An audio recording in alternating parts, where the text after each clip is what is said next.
Yo, what is going on YouTube? GZTV back with another video, and yes, I have headphone hair. I was just done streaming on Twitch, GZTV live on Twitch, all lowercase, and yes, I'm wearing the same shirt. I don't have any jerseys at home, and my Packers are worth talking about this week. We had a good-ass fucking game. We're actually going to talk about it, so I guess that makes up for me not talking last week about it, but we had 3 Thanksgiving games today. I'm only going to talk about 2 because, man, oh man, I don't know what the hell that fucking Baltimore Ravens, I don't know what the hell they were doing against the Bengals. That was kind of a shit show, but we will be talking Chiefs and Cowboys. We will be talking Packers Lions, as we had 2 really good Thanksgiving games today, and we will also have a Black Friday game coming tomorrow, so I might be able to record even more content. Sunday will be a little scarce, but hey, it's a holiday season. Thanksgiving really getting us geared up for Christmas. Obviously it's not December, so I don't have like my Christmas shit up, but we will get there. Let's get into the games. Here we go. First game of the Thanksgiving slate. It should have been the primetime game damn near, but it is my Packers versus Lions. Man, oh man. Jordan Love catches a career high with 4 touchdown passes, lifting the Packers to a 7-point win over the Lions. This is one of Jordan Love's best games we have seen from him all season long. Jordan Love had plenty of time to pass and took full advantage of this game. We outlast him on Thanksgiving. It is the age-old tradition of the Lions losing on Thanksgiving. He was just heaving it all fucking game. 51-yard touchdown pass to fucking Watson. We had a fucking field day this game. 4th down gambles. Dontavian Wicks had a fucking huge game. We'll get into the performers in a second, but man, Dontavian Wicks, 2 touchdowns this game. He was going absolute crazy. Obviously, Jameson Williams on the other side of the football as well. My fucking goodness. There were a few questionable calls, as there will be often in football games. Come on, guys. Let's not act like every game is perfectly officiated. This was a great Thanksgiving game. Jordan Love, 18 for 30, 234 yards, 4 touchdowns. Great QB play from both of these guys. Jared Goff threw 20 for 26, 256 yards, 2 touchdowns. Yeah, they lost, but very efficient games. Jahmyr Gibbs did have 20 carries. Didn't do much with it. Maybe that's kind of like the cause here for them to not do so well. I don't know. Dontavian Wicks, 6 catches, 94 yards, 2 touchdowns. Probably one of the better games of his entire career. Jameson Williams, another great game. 7 catches, 144 yards, and a touchdown. We're praying for Amon-Ra St. Brown. I know they are in our division, but I don't want him to be hurt. We need the Lions to be competitive, of course, but there you have it. Great defense for the Packers this game. Micah Parsons, 2.5 sacks, and we have Isaiah McDuffie being a field general at the linebacker position. Winter is fucking coming. We are here. The Green Bay Packers are 8-3-1. We are 1 win away from securing a winning season. That is exciting. Again, please, Eagles fans, I'm with you. Need to beat the Bears tomorrow. And as if my Thanksgiving couldn't have got any better, my least favorite team in the NFL, the Kansas City Chiefs, are sitting at 6-6. With 5 games remaining, the Chiefs are still at 500. Dak Prescott's Cowboys overcome Patrick Mahomes' 4th down magic in a 3-point Thanksgiving win over the Chiefs. Obviously, the Cowboys are another staple of Thanksgiving Day, and my goodness, they get it fucking done. I am so happy for the Cowboys. The Cowboys are playing really good football now. They can be considered a threat in the NFL now. After beating the Chiefs and the Eagles back-to-back weeks, 2 teams that made the Super Bowl last year, that is insane. Dak Prescott and the Dallas Cowboys still face long odds, obviously, in trying to rally for a spot in the playoffs, but based on some of the wins they've gotten recently, it's hard to say if they'll lose too many more games this year. They outlast them. Huge Thanksgiving Day when they needed all of the momentum. Shout out to Javonte Williams and George Pickens making big plays down the stretch. My guy Javonte Williams on the fantasy played some good football. Malik Davis broke free for a tutty. Travis Kelce got a touchdown. You know, they both played pretty good. CeeDee Lamb played very fucking good. That receiver core is really starting to show its head. CeeDee Lamb and George Pickens, it's starting to look amazing. But looking at things, I know I'm kind of rushing. I watched quite a bit of this game, and yeah, obviously I thought it was going to be rigged for the Chiefs to win. But Patrick Mahomes, despite a loss, he still put up a hell of a performance. 23 for 34, 261 yards, 4 fucking touchdowns. Dak Prescott threw 27 for 39, 320 yards, 2 touchdowns. He did throw a pick, but when you have a guy like CeeDee Lamb going down the field, getting 7 catches, 112 yards, and a touchdown, and you have a really good defense with Jadeveon Clowney going out there and getting 2 sacks. The old fucking man. What a game for him. Tackling, sacking,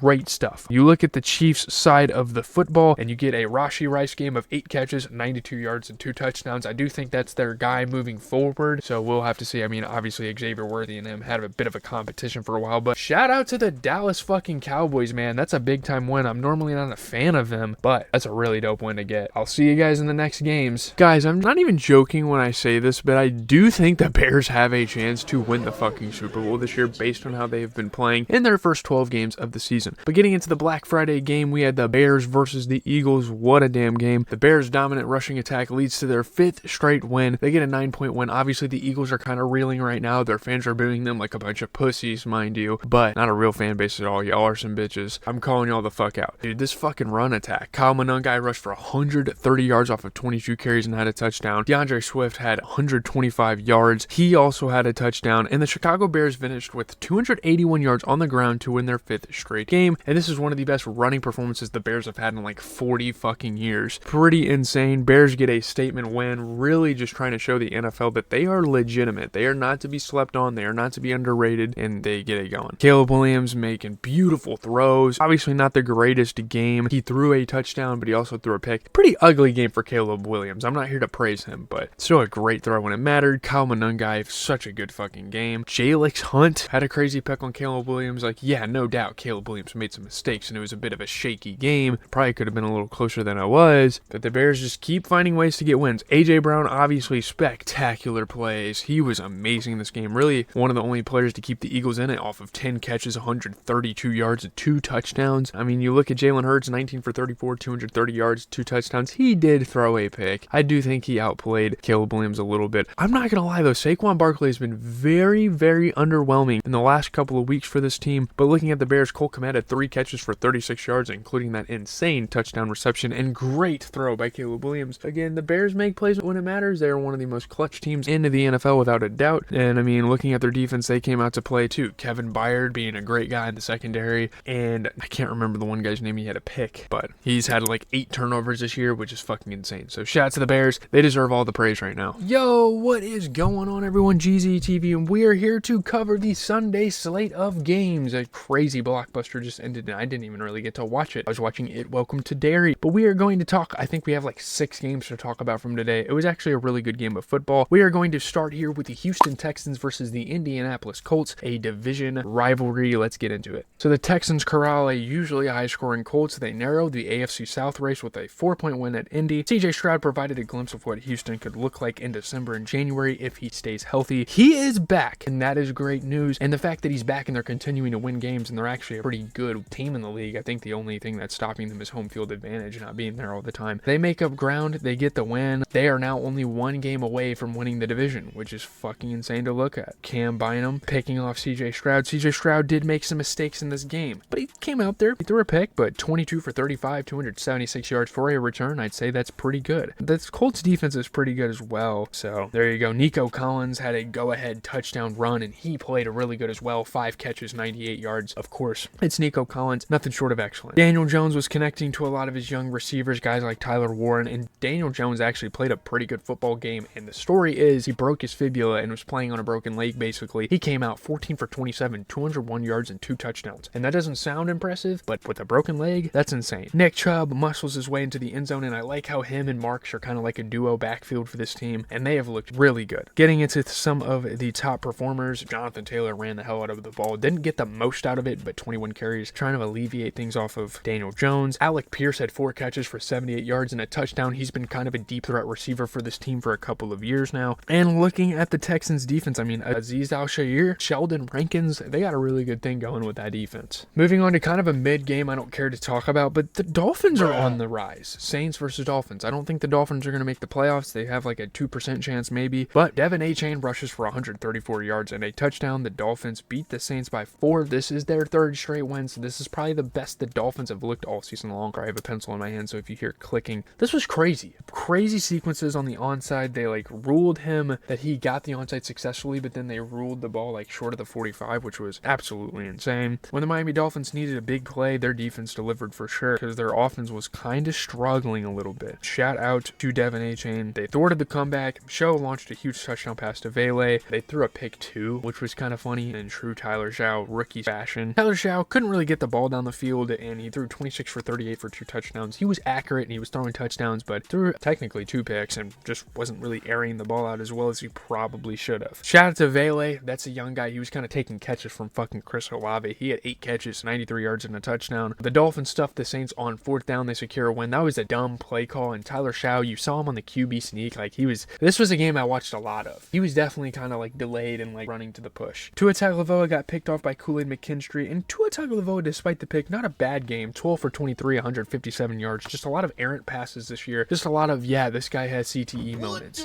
Chris Olave had a 17-yard touchdown, so at least he scored for me. But looking at the performers, you get Devon Achane, however you say his name, 22 carries, 134 yards and a touchdown. Incredible. And even Darren Waller going out there. Jalen Waddle definitely struggled to get open. 2 catches, 47 yards. Looking at the Dolphins defense, you got Jordan Brooks and Chop Robinson, so they have a decent core up there. Again, they're not going to win much, but still, dope game. 4 more games besides the Monday game, and I doubt that's going to be any good. We'll see. Falcons versus Jets, kind of another mid-off here that turned out to be a good game. Nick Folks' 56-yard field goal on the final play lifts the Jets to a 3-point win over the Falcons. I did not expect Nick Folk to hit this field goal, but he did. Nick Folk had already atoned for his first field goal miss of the season with the game on the line. He kicked the New York Jets to a comeback victory, but they outlast him. The Jets outlast him. They get their 3rd win of the season, their 2nd win at home. Nick Folk, huge kick. Again, I didn't expect him to make that. That was fucking insane. Tyrod Taylor had some scrambles, and Tyrod Taylor played okay. Obviously better than Justin Fields has played this year. He threw 19 for 33 and a touchdown. Kirk Cousins found David Sills the 5th for a touchdown. And Kirk Cousins in place of Michael Penix, is he looking better? It's kind of hard to say, but he threw 21 for 33, 234 yards and a touchdown, so that's really not bad at all. Tyrod Taylor and Adonai Mitchell had a connection, and Adonai Mitchell, 52-yard touchdown, and obviously him dropping the ball on the Colts before the touchdown's always going to get memed, but he's already making an impact. Just got traded to this team a couple of weeks ago. He had 8 catches, 102 yards and a touchdown. He was playing good on the Colts as well, so I think Adonai Mitchell is going to have a great NFL career. We'll see how it pans out. Bijan Robinson, 23 carries for 142 yards and a touchdown. That is awesome. Despite the loss, Breece Hall got in the end zone. Kyle Pitts actually had a pretty good game with obviously Drake London being hurt. He had 7 catches for 82 yards. Decent defense. I guess Malachi Moore is a really good DB that they just drafted recently. It might have been this year actually, but here, I'm going to drop my pencil. Sorry. That's that game. A lot of really good games in this early window, not so much the afternoon window, but let's get into the shock of the day, honestly. The Rams losing to the Panthers. This was crazy. Bryce Young throws 3 touchdowns. The Panthers turn over Matthew Stafford 3 times, which is a record, I think, for Matthew Stafford on the season. They end the Rams' 6-game winning streak. They won by 3. Bryce Young's teammates say he never wavers in pressure situations, and playing at home obviously helped them a little bit, but they were able to upset one of the best teams, at least a top 3 to top 5 team in the NFL. They go ahead on the 4th. Bryce Young had a crazy catch to T-Mac. That was a good connection, and Bryce Young had such a good game. 15 for 20, 206 yards and 3 touchdowns. You can't complain about that at all. T-Mac is great. Panthers forced that key fumble late in the game, so that is amazing. Matthew Stafford threw 2 picks, but I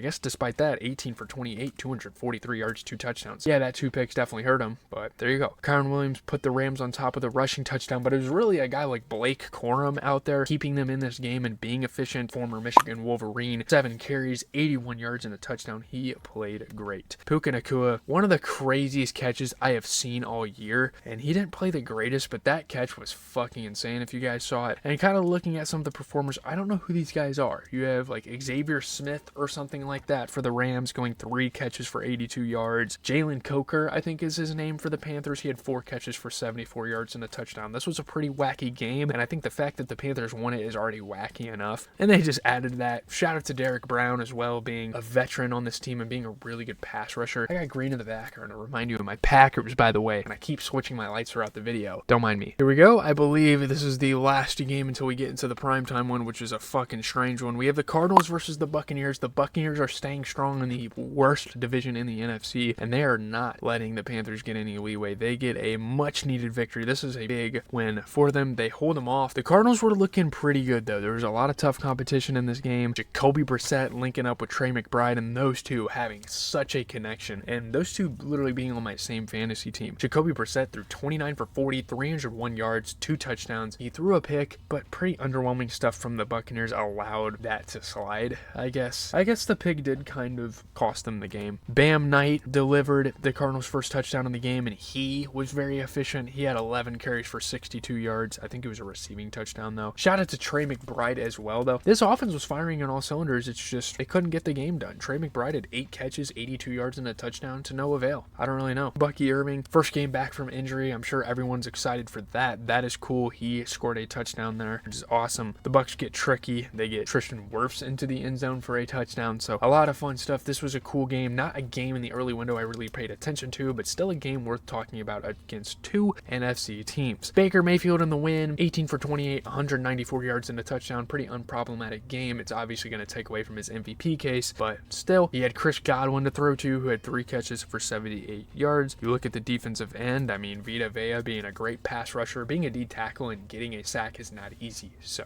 really good game. Shout out to the Bucks. Shout out to MMG. I can't wait to hear like what he has to say about this fucking game, just because it's one of the wackiest things I've ever fucking seen. But Broncos versus Commanders, not a game I expected to be sitting down here tonight with you guys talking about, but holy shit. Nick Bonito bats away a 2-point try in overtime. I don't know why they went for 2, by the way. They just fucking did. And the Broncos escape with a 1-point win over the Commanders. And I've been saying this for the last couple of weeks. We've been talking about the Broncos. They've squeaked a lot of these games away. And the games they lose are on the road. So, like, if they were going to lose a game, it would have been this one, kind of. But holy shit. They are squeaking away games and somehow 10-2. I don't know. Nick Bonito batted away Marcus Mariota's pass in overtime to deny Washington a winning 2-point conversion. They hold on. They get their 9th straight win. This was fucking insane. They seal the OT win. They get the stop on the 2-point conversion. And you see Washington wearing their classics, which are pretty badass. RJ Harvey got in the end zone, and he's been playing pretty solid. Not the biggest burst runner on the team, but he had 2 touchdowns. Treylon Burks had one of the best catches of the year. Some classic Odell shit. It's only right. And the classic Washington jerseys. Bo Nix scrambled and hit Cortland Sutton with a crazy pass while falling to the ground. And Bo Nix, pretty good game. 29 for 45, 321 yards. He threw for a touchdown. Obviously threw a pick. But so did Marcus Mariota. And just taking a look at Marcus Mariota, 28 for 50, 294 yards and 2 touchdowns. So he was definitely competing, which is obviously why they went to OT. Marcus Mariota also had 10 carries for 55 yards. He looked like he did on Oregon. And for being 3-9, honestly, Marcus Mariota has actually looked really good this season. And he has a guy like Zach Ertz throw to, who had 10 catches, 106 yards. I thought that guy was going to fucking retire last year. This is crazy. Evan Ingram, 6 catches, 79 yards. He played good. And they got a great defense. Nick Bonito, one of the best pass rushers in the NFL. And they also have Talanoa Hufanga in the secondary, tackling time and time again. That's that. I'll see you guys possibly on Monday. Otherwise, that's the video. Okay, my lighting settings and my setup right now are kind of chopped, but I am not talking about that goddamn Monday night game. That was pitiful. A lot of miscues from the Giants, a lot of bad calls, a lot of people talking about it. I didn't watch that game that much, so I'm not even going to really talk about it, but that is going to do it for the video. I'm actually making, at the time of me like recording this segment even, goddamn Discord, fuck off. I'm actually making really good progress at editing this actual video, so it should be out fairly soon, possibly tomorrow. We will have to see what happens. With that being said, leave a like, comment, and subscribe. As always, this has been your boy GZTV. I'm just kind of shooting this outro, going to bed, and getting the hell out of here because there's really no point of talking about any more of the games. But it was a really good week of football. I was definitely fed. Thanksgiving joke, I guess. Thanksgiving, Black Friday, a lot of dope festivities. It is officially December. This is going to be the first video I drop in December, I believe. Maybe not. Actually, I dropped Stranger Things, so maybe not. But it is Christmas season, so have a good rest of your day. Keep enjoying the holidays.